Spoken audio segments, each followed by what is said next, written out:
హెచ్చరిక, దైవజనుని హెచ్చరిక. మన పిల్లలకు నేర్పించాల్సింది స్తుతి, కృతజ్ఞతలు.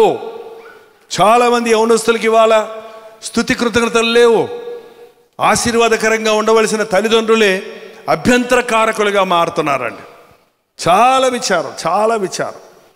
ఒకప్పుడు తల్లిదండ్రులు వచ్చి మా బిడ్డలు చెడిపోతున్నారయ్యా, నా కుమారుడు దురభ్యాసాలకి బానిస అవుతున్నాడయ్యా, తాగుతున్నాడయ్యా, ప్రార్థన చేయమని అడిగేవారండి.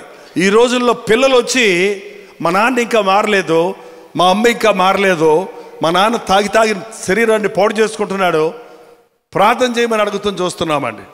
అంటే బిడ్డలు కలిగిన తల్లిదండ్రులు కూడా దేవునికి భయపడకుండా, దేవుడిచ్చిన బిడ్డలకు మాదిరి లేకుండా తమ జీవితాలు నాశనం చేసుకునే పరిస్థితుల్లో ఉండటం ఎంత విచారకరమైన విషయం. తల్లిదండ్రులైన మనం మన బిడ్డలకు మాదిరిగా ఉండాలి, ప్రార్థన నేర్పించాలి, స్తుతి నేర్పించాలి. ఒక తరము వారు మరొక తరము వారి ఎదుట నీ క్రియలో కొనియాడుదరు. వృద్ధులు అంటేనే నిర్లక్ష్యం చేసేస్తున్నారు ఇవాళ యవనస్తులు. వృద్ధుల దగ్గర ఎంతో అనుభవ జ్ఞానం ఉంటుంది. మరి ముఖ్యంగా వారు దైవభక్తులైతే, విశ్వాసము కలిగిన తల్లిదండ్రులు, తాత అమ్మమ్మలు లేక నాయనమ్మలైతే వారి వలన మనం ఎన్నో నేర్చుకునే ఉంటాయి. వాళ్ళు ఎన్నో విషయాలు మనకు చెప్తారు. నా జీవితంలో నేను నేర్చుకుంది ఏంటంటే, నా చిన్నప్పుడు నాకు ఇంకా గుర్తుంది, అప్పుడు నేను రక్షించబడలేదు కానీ మా అమ్మమ్మ దగ్గర మా నాయనమ్మ దగ్గర నేను కూర్చోవడానికి, మా తాతయ్య దగ్గర కూర్చోవడానికి ఎప్పుడు ఇష్టపడేవాడిని. తాతయ్య ఏమన్నా చెప్పవా, ఏమన్నా చెప్పవా, ఏమన్నా చెప్పవా అని అడిగేవాడిని. ఏంటేంటో చెప్పేవారు, దేవుడి గురించి చెప్పేవారు, ఏంటంటే పరిస్థితుల గురించి చెప్పేవారు. ఈ చెట్టు ఎలా మొలుస్తుంది, ఈ జంతువు ఎలాగుంటుంది, ఈ కాకులు ఎలా ఎందుకు అరుస్తాయి, ఈ నక్కలు అరుస్తున్నాయి ఏంటి అమ్మమ్మ అని అడిగాను. ఒకరోజు కుయ్యం కుయ్యం అంటే ఎందుకు ఏడుస్తున్నాయి అవన్నీ అడిగా. అది ఏడవటం కాదు అనే దాన్ని అరిపే అట్ట చక్కెర పెడతాయి, అరుస్తాయి. ఏంటంటే ఇవాళ నక్కేదో కుక్కేదో కూడా తెలియదు మన వాళ్ళకి. కుక్కను చూసి నక్క అంటారు, నక్కను చూసి కుక్క అంటారు. కారణం గూగుల్లో నేర్చుకునేదే కానీ అమ్మ నాన్నల అనుభవం, పెద్దల అనుభవం, దేవుడు చేసిన కార్యాలు, ఎలా నీవు రక్షించబడ్డావు, ఎలా నిన్ను ప్రభు స్వస్థపరిచాడు, ఎలా తల్లి గర్భములో ఉన్నప్పుడు నిన్ను ఆయన కాపాడాడు అనే విషయాలు మీరు పిల్లలకి చెప్పాలి. మీ నోటిలో స్తుతి ఉండాలంటే యేసు ప్రభు చేసిన కార్యాలు జ్ఞాపకం చేసుకుంటే, వాటిని ఉచ్చరిస్తూ ఉంటే, వాటిని చుట్టూ వారికి ప్రకటిస్తూ ఉంటే అవి వారి హృదయాల్లో క్రియ జరుగుతాయి. నీకు తెలియకుండానే నీ విశ్వాసం పదునవుతుంది. కత్తి వాడే కొలిది పదునవుద్ది, కత్తి దాచిపెడితే ఏమవుద్ది, తుప్పు పట్టేస్తుంది. దేవుడు చేసిన మేళ్ళు ఎప్పుడో సంవత్సరానికి ఒకసారి 31వ తారీఖు కాదండి జ్ఞాపకం చేసుకునేది. అనుదినము ఆయన చేసిన కార్యాలు జ్ఞాపకం చేసుకోవాలి. అవి రోజు యాడ్ అవుతున్నాయి. మన బ్రతుకులో 30 ఏళ్ళు 40 ఏళ్ళు వచ్చినాయి అంటే 40 సంవత్సరాలు చేసిన మేళల్లో ఏదన్నా ఒక మేలు చెప్పమంటే నిన్న జరిగింది చెప్తారు కానీ 40 ఏళ్ల క్రితం జరిగిన సంగతి అందరూ మర్చిపోతున్నారు. అనుదినము చెప్పాలి, తరము నుండి తరము వారికి చెప్పాలి. నీ పరాక్రమ క్రియలు తెలియజేయుదురు, మహోన్నతమైన నీ ప్రభావ మహిమను, నీ ఆశ్చర్య కార్యములను ధ్యానించాలి. ఇంకొకటిది, చెప్పటం వేరు, ధ్యానించటం వేరు. చాలామంది వారికి జరిగిన కీడు, వాళ్ళకు వచ్చిన బాధను గుర్తు చేసుకొని ఏడుస్తుంటారండి. ఎప్పుడు జరిగిందంటే 30 ఏళ్ల క్రితం జరిగిందంటారు. 30 ఏళ్ల క్రితం జరిగిన దాన్ని ఏంటంటే పాపం ఎప్పుడూ చేయి చేసుకున్న భర్త ఆమె ఇసుకిచ్చేస్తుంటే తట్టుకోలేక లాగి గోడ మీద ఒక దెబ్బ వేసాడంటండి. ఆ దెబ్బ గుర్తు చేసుకొని 30 ఏళ్ళు అయినా కూడా ఎవరు కొత్తగా బంధువులు వచ్చినా, వాళ్ళ అమ్మ వచ్చినా, మా ఆయన కొడుకు కొట్టాడు. 30 ఏళ్ళ నొప్పి ఇప్పుడు ఇంకటదా, నొప్పేది లేదు, అక్కడ చెయ్యే విరగలేదు. కానీ ఆ 30 ఏళ్ల క్రితం ఆ నొప్పి గుర్తు చేసుకొని ఏడుస్తూనే ఉంటుందంట అందరి దగ్గర చెప్పుకొని. మరి దేవుడు చేసిన మేళ్ళు, 30 ఏళ్లలో చేసిన మేళ్ళు గుర్తు చేసుకొని సంతోషించావా? ఆ రోజు డాక్టర్లు కుదరదన్నప్పుడు, సర్జరీ చేయాల్సిందే అన్నప్పుడు అయ్యా అని మొరపెట్టాం. దేవుని బిడ్డలు మొరపెట్టారు, దైవ సేవకులు ప్రార్థన చేశారు. 5 నిమిషాల్లో మళ్ళీ డాక్టర్ వచ్చి అక్కర్లేదు ఆపరేషన్ తీసుకోమని అన్నాడు. గుర్తుందా? బిడ్డ అడ్డం తిరిగింది, కడుపులో చచ్చిపోద్ది, చెప్పలేమన్నారు. బుడుక్కుని పుట్టేశాడు. ఏంటండి, 10 పైసలు ఖర్చు లేకుండా. మర్చిపోయావా? వాడికి 30 ఏళ్ళు వచ్చాయి. ఇప్పుడు వాడికి చెప్తావా నువ్వు? ఇప్పుడు చెప్పరా? ఏంటండి, ధ్యానించాలి. ఏదైనా సరే ఆగి ఆలోచిస్తుంటే ఆయన మేలులు గుర్తొస్తాయి. ఇప్పుడు అందరి దగ్గర సెల్ ఫోన్లు వచ్చేసాయండి.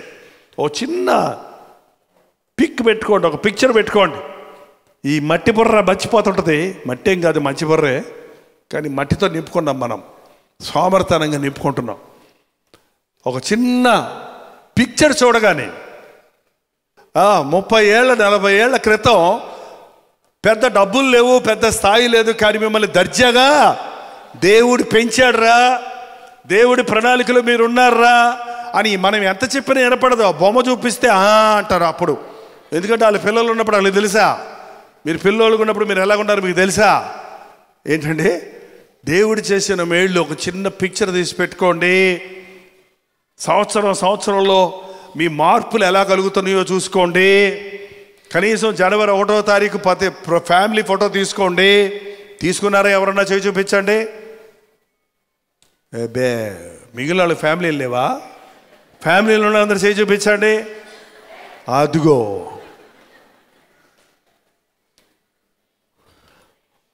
ప్రభువుని స్తుతించడం నేర్చుకోండి, ఆయన వాక్యాన్ని ధ్యానించడం నేర్చుకోండి. అప్పుడు మీరు చేయనిదంతా సఫలమవుతుంది. ప్రార్థన. పరిశుద్ధుడా, ప్రేమగల తండ్రి, ఒక్కసారి నీ బిడ్డలు చూడు నాయన. ప్రతిరోజు స్తుతితో మా దినచర్య ప్రారంభించడానికి సహాయం చేయ్యా. ప్రతిరోజు నీ సహాయం మాకు దయచేయి నాయన. ఆపదల నుంచి తప్పించు నాయన, యాక్సిడెంట్ నుంచి తప్పించు నాయన, సాతాను ఉచ్చుల నుంచి తప్పించు నాయన. మారని వారి మధ్య మేముంటుండగా వాళ్ళ వల్లే మేము మారిపోక మా మౌనముతో వారిని మార్చడానికి, వారి ప్రేమతో వారిని మార్చుకోవడానికి మాకు శక్తి దయచేయి. మా ఇంటి వారి మధ్య ఏక మనసు ఉండాలయ్యా. ఇది మొదలుకొని నేను మిమ్మల్ని ఆశీర్వదిస్తానన్నమాట అనుదినము అనుక్షణం మా జీవితాల్లో అనుభవించడానికి సహాయము చేయమని యేసు క్రీస్తు నామములో అడుగుచున్నాము తండ్రి. మన తండ్రి అయిన దేవుని యొక్క ప్రేమయు, కుమారుడైన క్రీస్తు యొక్క కృపయు, ఆదరణకర్త అయిన పరిశుద్ధాత్మ యొక్క సహవాసము కూడి వచ్చిన మనందరికీ ఇప్పుడును సదాకాలము తోడై ఉండను గాక. ఆమేన్, ఆమేన్, ఆమేన్.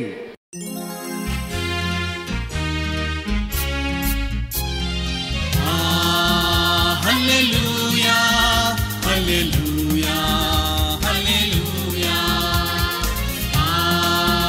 హల్లెలూయా, హల్లెలూయా, హల్లెలూయా. కలువరి ప్రేమే మధురం, కలువరి ప్రేమే మధురం, కలువరి ప్రేమే మధురం, కలువరి ప్రేమే మధురం. హల్లెలూయా, హల్లెలూయా, హల్లెలూయా. హల్లెలూయా, హల్లెలూయా, హల్లెలూయా.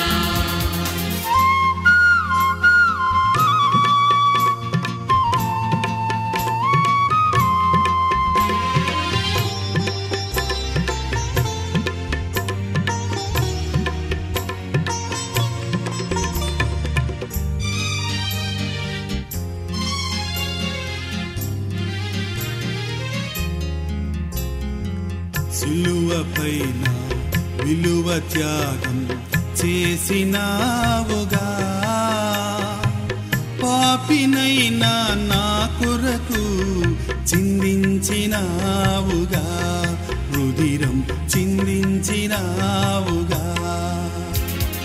కలువరి ప్రేమే మధురం, కలువరి ప్రేమే మధురం, కలువరి ప్రేమే మధురం, కలువరి ప్రేమే మధురం. హల్లెలూయా, హల్లెలూయా, హల్లెలూయా. హల్లెలూయా